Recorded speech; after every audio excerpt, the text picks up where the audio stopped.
Nick Estes here, and today I want to show you the correct way how to determine a home's value. I'm going to show you how to get the after repair value, or the ARV. Let's go!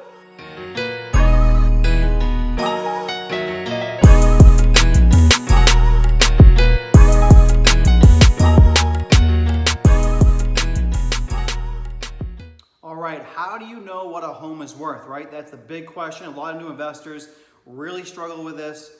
Because it's so important. When you're starting out, or if you're a veteran in this business, no matter what you're doing, you have to know what homes are worth. You have to know what you can pay for a house, and you have to know what it's worth when it's all fixed up, right? So critical, so important. So make sure you write down all this information in this video. This is the steps that I go through every single day in my business to know what homes are worth and what I can pay for a house, all right? So what is ARV? So ARV stands for after repair value, okay? So essentially, this is what you can get for a house when it's all fixed up. So if you're flipping a house, this is what you can sell it for when it's done, okay? An estimated price. Or if you're wholesaling it, this is what your cash buyer will essentially be able to get for the house, okay? So it's very important. You have to know what the home is worth when it's completed in order to know what you can purchase a house for. Okay, that's why it's very important that you know this information, you don't get burnt. A lot of new investors don't know this information. They believe their house may be worth more than what it really is, okay? And they end up potentially losing money or not making as much money as they wanted to when they started, okay? So very important. This is a critical, one of the biggest steps in real estate is knowing values, okay? So that's ARV. So how are home prices determined? Home prices are determined by a comparative analysis of other similar homes around you, okay, that have sold recently, okay? In the industry, we call these comps. Now, all comps are essentially is, like I said, so similar homes in the general radius of your home that have sold recently, that are very similar. And we'll go into the criteria of what to look for. But that's essentially it. So if all the home prices in your neighborhood are going up, your house will go up. If they're all going down, yours will go down. So it's all based on what other homes are selling for that are very similar. That's it. There's no need to overcomplicate it, but the key is sold, okay? It's essentially like if you're going out and you were buying, let's say, a TV or something. You know, nowadays you're usually looking online and you're comparing prices. You know, if one store is selling it for $200 more than another, right? You're not gonna go pay extra $200, okay? But it holds everyone accountable. It's essentially all you're doing is you're comparing sold prices, and that's really it, okay? So let's kind of jump right into it. Let's get right into how you know how to get these prices and how to go about doing this. All right. So when you're trying to look up, you know, comparative homes, I want you, the best way is to see if you can get access to the MLS or have a real estate agent send you all of the sold listings that are similar to yours. So anything off the MLS will be the best, but if you don't have that luxury, you can go to like Zillow or other you know, websites, right? There's a bunch out there where you can actually get, you can pull this information. Now, very, very important, once again, when you're looking this up, I don't want you to look at listed houses or pending or anything like that. It's very important that you only look at the sold houses. As you know, people inflate their prices when they're trying to sell their house. It doesn't mean what it's really worth. Only way to tell what a home is worth is by looking at other sold prices, okay? So never look at listed home prices. It's not gonna do you much good. All right, so usually what you wanna do is you wanna go back 6 months usually. I don't like to go back much more than that because, you know, prices change, they fluctuate all the time. If you can stay within 6 months, you can be pretty accurate. If you go back 2 years, you know, the prices are gonna be way different, all right? So when you're looking up your comps, what you wanna do is essentially look up homes in your neighborhood, okay, write this down, in your general radius, in the same neighborhood would be great, okay, that have sold in the last 6 months, okay?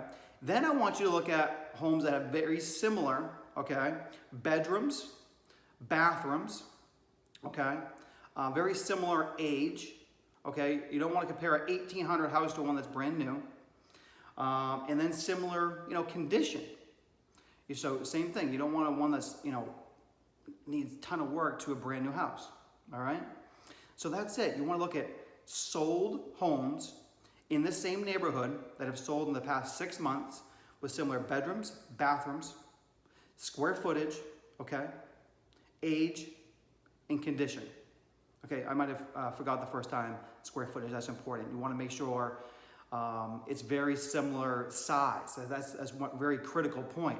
Usually I like to keep that within 200-300 square feet. So if you're a 1,000 square foot house, try not to compare houses that are less than 700-800 or more than 1,200-1,300. Okay, very important. So that's really your criteria.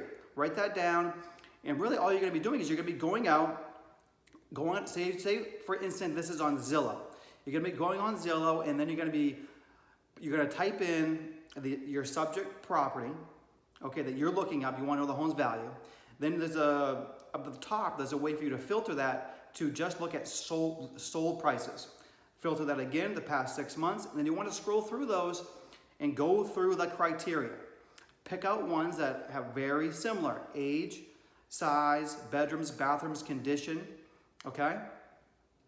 And then from there, I want you to start pulling those up and really looking at them and find 3 to 5 that are very, very similar, okay? Sometimes you might be able to find 2, sometimes you'll be able to find a bunch that are very similar. It really depends on where you are and how many recent homes have sold. If you're in a rural area, you might not be able to find that many, okay? But try to find at least 2 or 3, 5 if possible, that are very similar, that have sold, okay?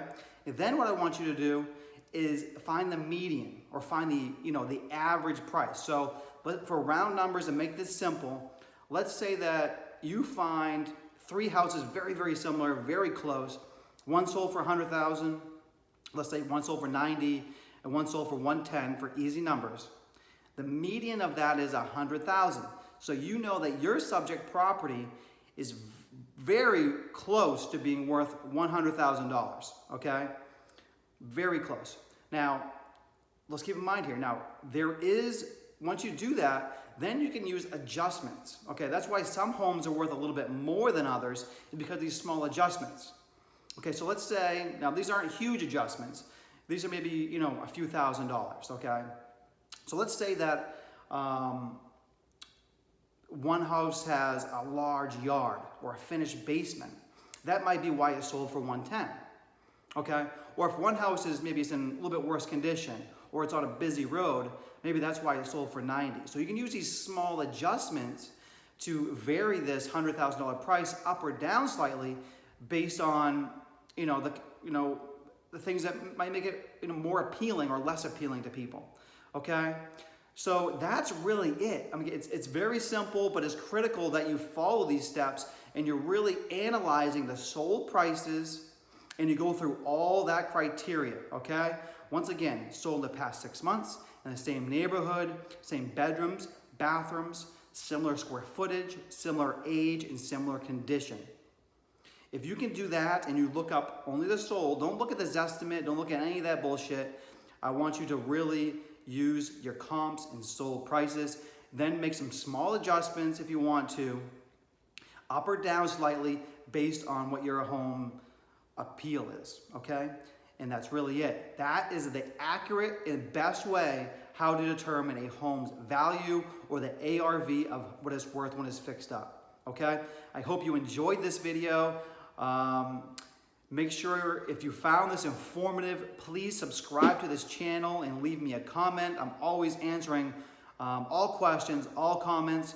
The best way to stay in touch with me on a daily basis, see what I'm doing and how I'm running my business, is on Instagram at Nick Estes. And for a little bit more interaction with me, join my Facebook group, Mastering Wholesaling and House Flipping with Nick Estes, where we have a bunch of people in there asking questions and providing a ton of value. So make sure you check that out. I'll see you in the next video.